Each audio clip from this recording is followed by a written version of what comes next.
guys, thanks for watching Mom Jeans and Crime Scenes. I'm Trish and I'm your host. Okay, so before we get started, I just wanted to say thank you so much for your support. My Facebook has been lots of fun. I've had lots of people commenting and sharing, and that's just been a lot of fun for me because I get to interact with you guys. And also my YouTube has been fun too because I've been getting a lot of comments and suggestions and just like cheers, and I love it. So thank you for that. That being said, if you are not subscribed to my YouTube channel, why not, guys? You should, because it's fun, and yeah, I'd just love to have you along for the ride. So hit that subscribe button, click that little bell so you don't miss my videos, and also give it a thumbs up because that helps me out a lot. And of course, I really love the comments, so keep those coming in because it's been fun for me to get to know you guys. So if you are listening on my podcast, thank you so much. I would love to get to know you guys and interact with you guys. So come on over to my Facebook page, like that, and yes, you can see kind of what I'm posting. I try to post pictures of my stories so that you can really get a visual of what's going on. So if you don't watch YouTube, you can still have that part of it. So anyways, however you are watching this or listening to this, I really appreciate the support. So thank you very much. Now, that being said, we are going to start this story. And it is a little bit of a darker story. Like if you get queasy easily, this might not be your story. So I just want to kind of give you a heads up that it's a lot. I am going to try to like water it down because like I said, it is a lot. I don't get queasy or freaked out too easily, but even I was like, whoa, this guy's got some problems. So I will kind of give you a warning once we get to that point. Also, I'm going to reference suicide if that is triggering for you. Feel free to skip this one. But anyways, I'm going to get started now. So this is about Joseph Oberhansley. He was recently in the media. In fact, when I started like really researching him, it was the day that he was on trial, first going on trial. So it's kind of funny how that all worked out because I hadn't heard of him because of the trial. Somebody had just mentioned him to me a while ago. And I was like, hey, that guy would be really good for a story and I should share that. So I started digging into it. And so it was kind of a funny coincidence that I started doing that when I did. But anyways, so Joseph is, he was considered a normal kid. He grew up in West Valley, Utah. He was sweet. His grandma would say he was a sweet kid. There was really nothing weird about Joseph that would make you think that he would commit the crimes that he later commits. But when he was about 17 years old, it was in 1997, his dad and his brother both died. And they died kind of in traumatic ways. His brother committed suicide from what I understand. And then his dad's death was a little on the suspicious side. In fact, there's not a whole lot about it. I was trying to kind of dig into that. I found a couple Oberhansleys who died within weeks of each other. I suspect that they were his dad and brother, but there were a few things that made me think that maybe they weren't. So I just didn't want to, sorry guys, I didn't want to like share all that and have it turn out that it wasn't them. So I'll probably keep digging because it's interesting to me. But yeah, my search didn't show a whole lot. So after his dad and his brother died, like I said, Joseph didn't handle it very well. In fact, he kind of started to go into a downward spiral from there. Lots of drugs, alcohol, just raging. And this happened for about a year. Just meth was his choice of drug, and it just sent him in a really, really bad place. And he had started dating a girl named Sabrina Elder, and they moved in to his grandmother's house, and so he was living with his mom, his grandmother, and his little sister. I'm not sure if anyone else lived at the house at the time, but I do know that his 14-year-old sister was there, his mom, and his grandma. And then him and his girlfriend had just had a baby just 5 or 6 days before this all happened. And when this is like supposed to be an exciting time, this kind of ended up being a sad time instead. So Joseph came home. He's 18 years old, and he I don't know if it was the drugs or what was going on, but he was just like super paranoid. He was really worried about the baby not being his. He was like sure that baby was not his, but also his grandma and his mom, he was like certain that they loved his girlfriend more than they loved him. So he was really jealous of her. So it was really weird. One day he came home, he was like super high on drugs, super angry for no reason, and he starts picking a fight with Sabrina. And now at this point, I'm not sure if Sabrina's holding the baby or if his mom is holding the baby, but he's yelling and he's getting a little bit scary and aggressive, and whoever's holding the baby puts the baby down. Okay, kind of keep the baby safe. And Joseph pulls out a gun and he starts shooting at Sabrina.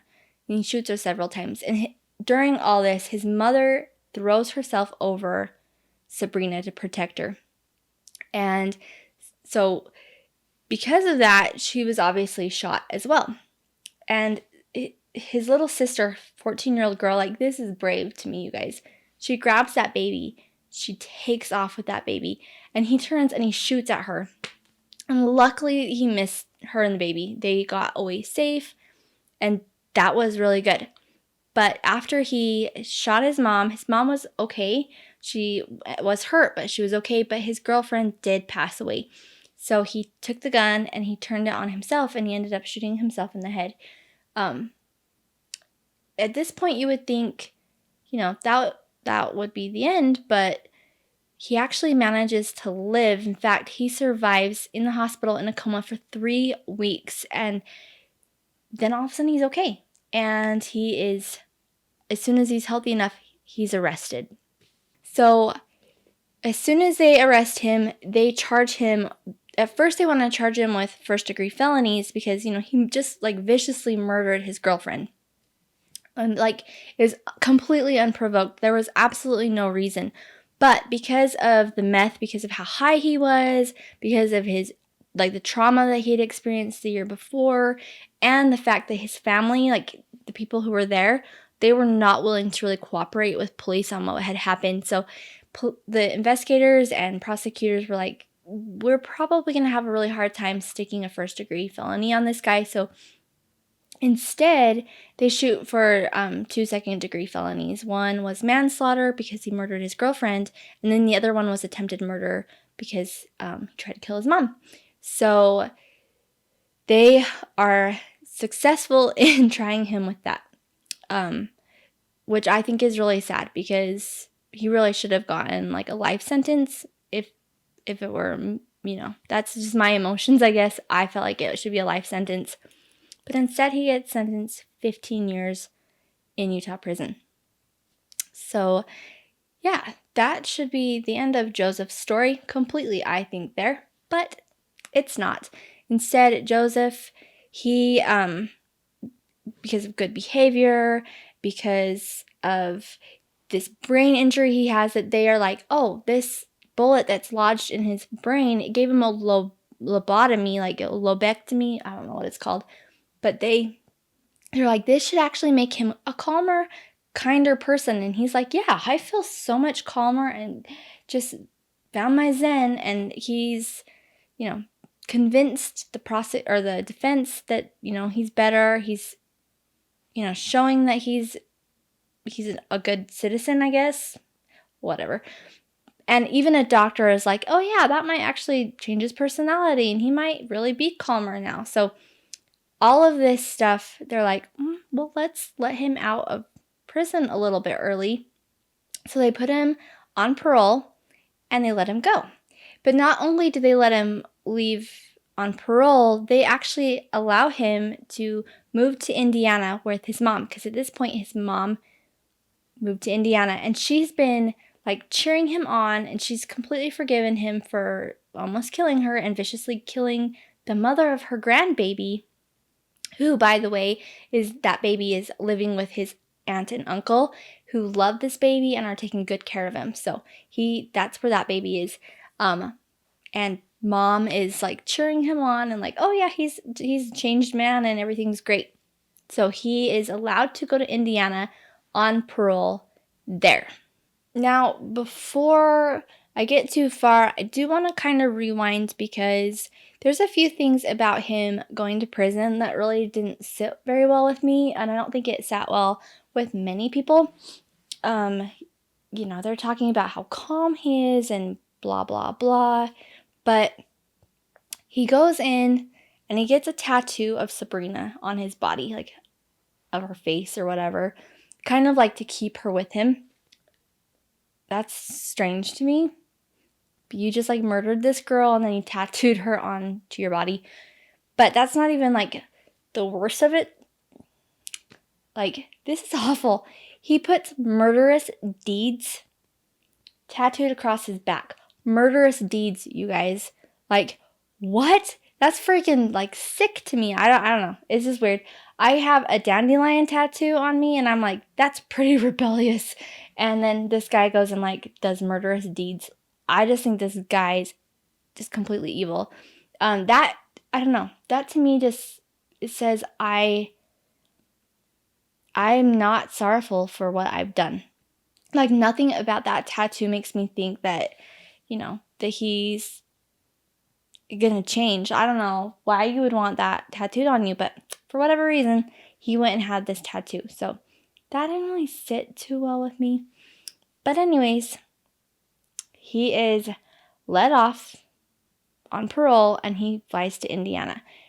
And this is only the beginning of a whole lot of like violence that follows. So he's living in Indiana with his mom, and he decides to start going to a bar. He's a regular at this bar. He goes and he drinks and he plays darts, and he's usually alone. But I think he's in there enough that people kind of know who he is a little bit. They're kind of learning, who he rolls with and things like that. Well, one day a woman comes into the bar and she's, kind of hitting on him, and she talks him into going back to her apartment with him. Right. So he's like, yeah, this is great. Witnesses around, they all say, yes, this woman totally invited him. It was her idea. So anyways, that's kind of important to know.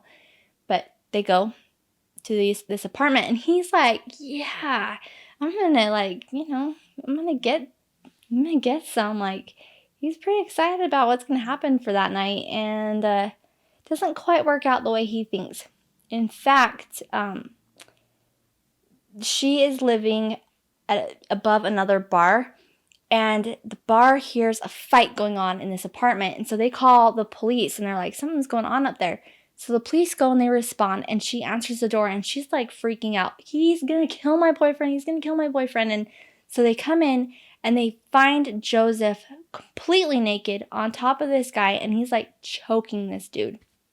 And like the guy's not doing very well. But also Joseph has wounds across his head, and he says, well, this guy hit me with a bat. They stole my wallet. They stole a bunch of my things. This is just self-defense. And in his defense, like, he does have these wounds on his head, and the police do find his items hidden in this filthy apartment. So I think that his story kind of like pans out, but just like the fact that he's like capable of like choking the guy, I don't know. I don't know what I would do in that situation. Like, I know it's kind of a flight or fight type of issue. So, I mean, maybe I would fight. So, who knows? But I think it's weird. They come in, he's like butt naked, and she's like trying to tell the police, yo, this guy followed me to my apartment. He's freaking me out. But the more they're looking at her, they realize her shirt's on wrong. Her pants are unbuttoned. Like, this guy's naked. Like, they're kind of getting that maybe she's not telling the truth. But regardless, they end up arresting Joseph and charging him. They throw him in jail, and his parole officer, there's like a chain of command or whatever you want to call it that is supposed to happen. So his Indiana parole officer is supposed to call the Utah parole officer, and the Utah parole officer is supposed to report to probations, like however that works, okay? So the Indiana parole officer calls the Utah one, and he's like, I'm not really sure, looking at the report, if Joseph was the instigator or if he was really a victim in this. And so the parole officer in Utah's like, if he gets charged with it, just let us know. Well, Joseph is actually charged for this crime, but nobody reports that back to Utah, or at least that's what Utah parole is saying. Okay, so they give him kind of a high fine. They said $1,000 cash. They have to give $1,000 in cash to be able to get him out, and he's able to post that bail. But it's kind of interesting because they all say that they don't know why the bail was so high. They all say that they didn't do any research about him. They didn't know of any past violence. But it's just really weird that they would set his bail for that high for somebody who they don't think is a violent person normally. So I don't know. I don't know if they really did know and they just are trying to cover their tracks. But either way, he is able to post bail.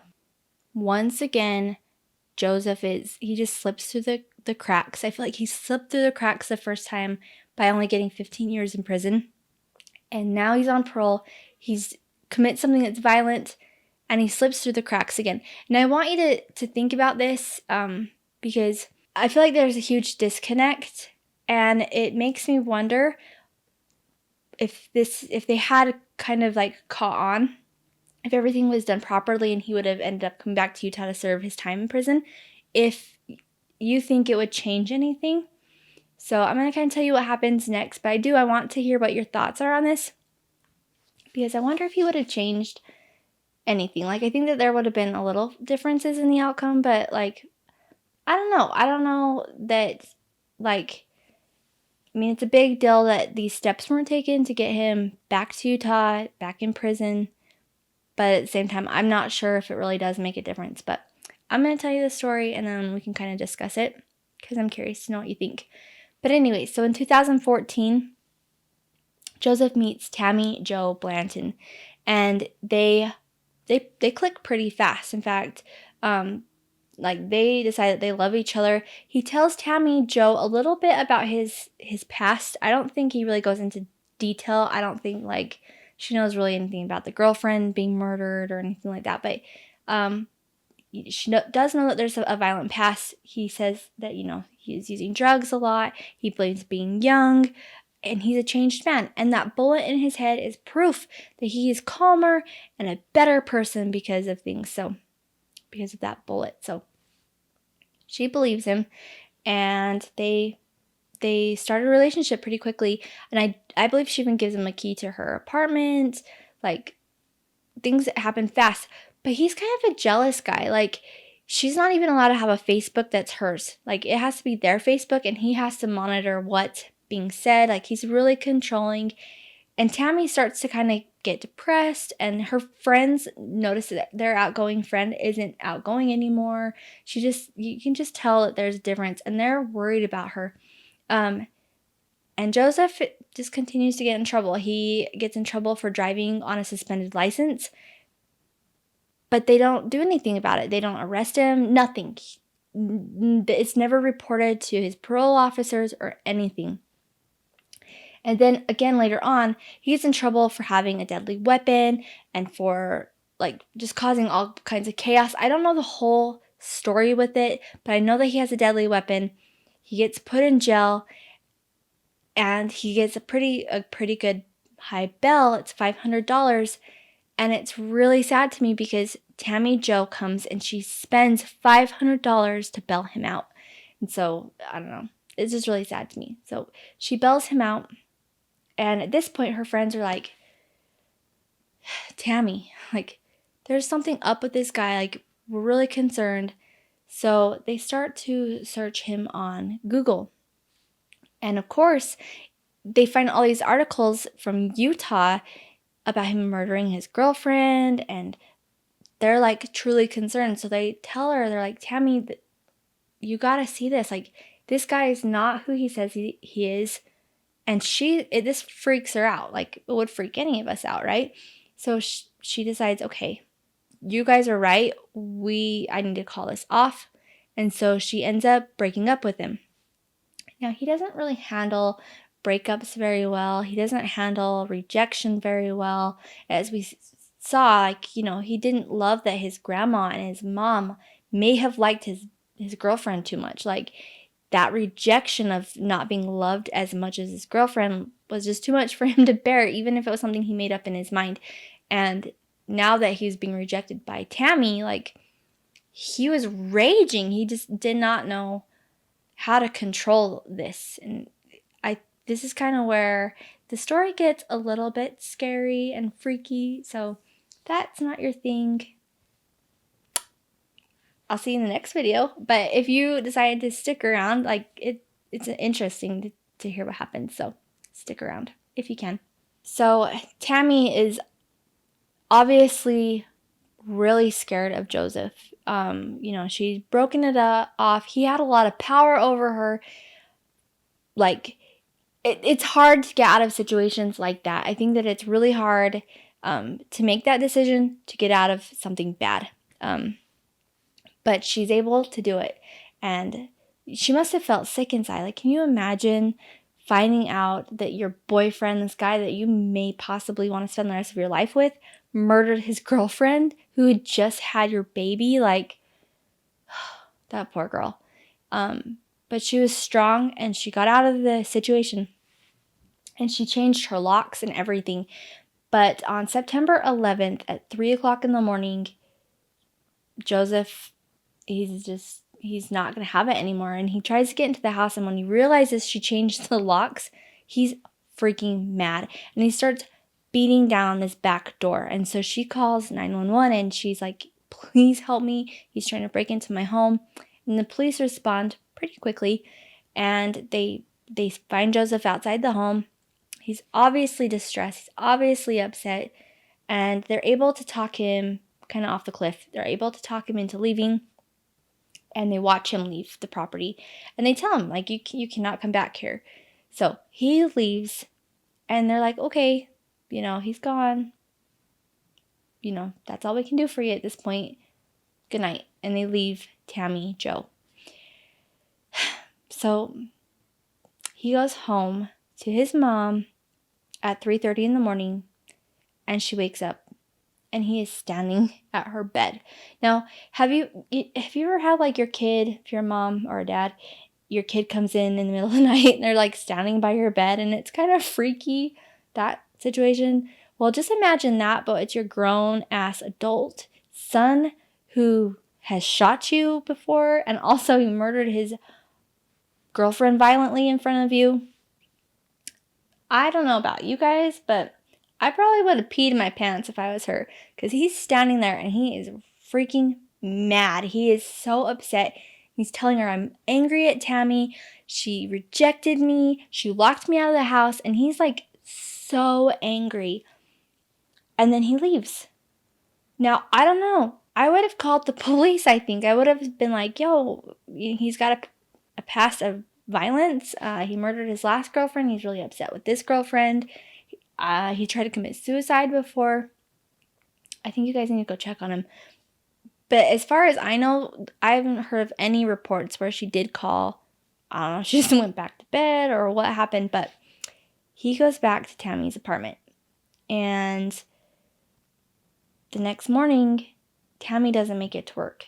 And her coworkers are a little bit worried because they know that she's upset. They know that she's worried about Joseph hurting her. And she's not at work. And so they call her. They're hoping that she answers her phone and that things are okay. But she doesn't answer. Instead, Joseph answers. And I don't know. I would be so freaked out if it was one of my friends and I knew that their violent boyfriend was over there when he wasn't supposed to be. So their hearts sunk and they immediately called 911 to get a welfare check to go over and check on Tammy. So the cops go over there and they notice immediately that the back door had been tampered with and probably had been broken into. And so they knock on the door and Joseph comes. And at first he's like, actually Tammy's gone, and they're kind of suspicious. They remember that they had, they'd just come earlier that morning and told that guy to leave. And he's got like these defensive wounds on his hands. So, and then also like the state of the door, they're like, we don't really believe you. So they go into the house and they see blood everywhere. Like the house is just a massacre. And like nothing can prepare, I don't think, an investigator or a police officer for this scene that they're really about to see. So the blood everywhere, that's nothing compared to what they end up finding. So they go into the bathroom, and they find Tammy in the bathtub. They find her body, and her body is covered with a tarp or a tent of some kind. And once they get a closer look at her, they realize that her head had been cut. He'd taken an electric saw, and he cut open her head, and he took a piece of her brain, and he ate it raw. Like, he ate her brain. And then he like cut her open, and he ate her heart. Well, he took her heart out. He took a piece of her lung out, and then another piece of her brain, and he cooks them. So they find a plate, they find tongs, they find forks and knives, and he ate her brain and her heart and a piece of her lung. And like, I don't know, like you hear about those things in Hollywood movies, but even those movies, I don't think can prepare you for this. Like, what?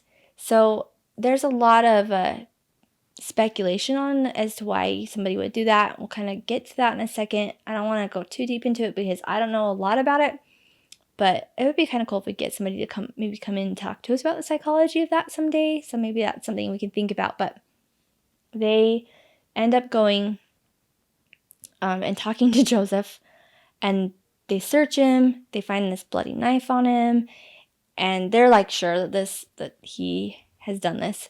And he admits to it. He's like, yes, I did murder her. And so they arrest him. But when they get him to jail, he changes the story. He's telling them that he's not Joseph Oberhansley. He tells them that 2 men were at the house when he got there, and they'd murdered her, and then he fought them off. But he's not sure who ate Tammy. Yeah, like nothing is adding up at this point. And it's just kind of weird. I don't know. So, yeah, it's kind of deep at this point. But they arrest him. Thankfully, they are able to put together a really great case, and they are able to, like, keep him in jail. But his story doesn't end there. Like, this trial, her poor family, her poor loved ones, because so this happens in 2014. His first trial date is set 2016. But the defense is like, we need more time to prepare. Like, we can't, they had like 2 years. I don't know how long really they had, but like, 2014, 2016, you would think somebody would be working on this, but maybe not. But they need more time. So 2017 comes along, and then they're like, this guy is not competent. We can't do the trial yet. So it gets postponed again. And then in 2020, they finally are able to get the ball rolling for this. So it started in September 11th, 2020. So 6 years after he murdered her, exactly, that they start his trial. And luckily, they did an excellent job preparing the prosecution. That poor jury, from what I understand, it was really a tough trial. They had to see some graphic evidence. But yeah, they all knew that this guy definitely murdered his girlfriend, and he was sentenced to life in prison. So that just happened just last month. So it took him 6 years to finally get a good sentencing for the guy. But yeah, he is in prison. And it's really sad. I think that, I don't know, you think about these kind of people who are controlling and powerful, and or they want to be powerful, and that might be why he decided to eat parts of her. It's just like his way of dominating her and being powerful over her. I think that that was kind of what they thought with Jeffrey Dahmer, that that's kind of why he would do that with his victims. It was just like a power thing. With his controlling issues with like Facebook stuff and jealousy, I think that that might line up with his personality as far as like it probably was a power thing, dominating him, dominating her kind of thing. But yeah, it could be colors, like I guess a whole lot of things that could go into why somebody would eat another person. So I don't want to go too deep into it because it's freaking weird. But yeah, that's the story of Joseph Oberhansley. And if you stuck through that, thank you. I know it was kind of graphic, and I tried to like water it down as much as I could. But if you are in a situation where you're scared of your significant other, there's help for you. I'm going to link some resources because I think that's important, that to know that you can get out of these situations and that there's ways to do it safely. I feel like Tammy was failed. She really was trying hard to get out of this, and she was failed. So I don't want that to happen to anyone else, because you guys are worth living for. And so yeah, please reach out if you're scared or you feel like you're in a situation that you can't get out of. Just know that there are people out there who will help you. There are people out there that you can trust, and I will try to link some resources to help you out. So anyways, thank you for coming to Mom Jeans and Crime Scenes tonight. I am excited to have you part of my crime scene. Like I said, if you haven't subscribed to my channel, please do that now. Please hit that little bell. Give me a like and leave some comments for me. And yeah, I will see you guys next time. Good night.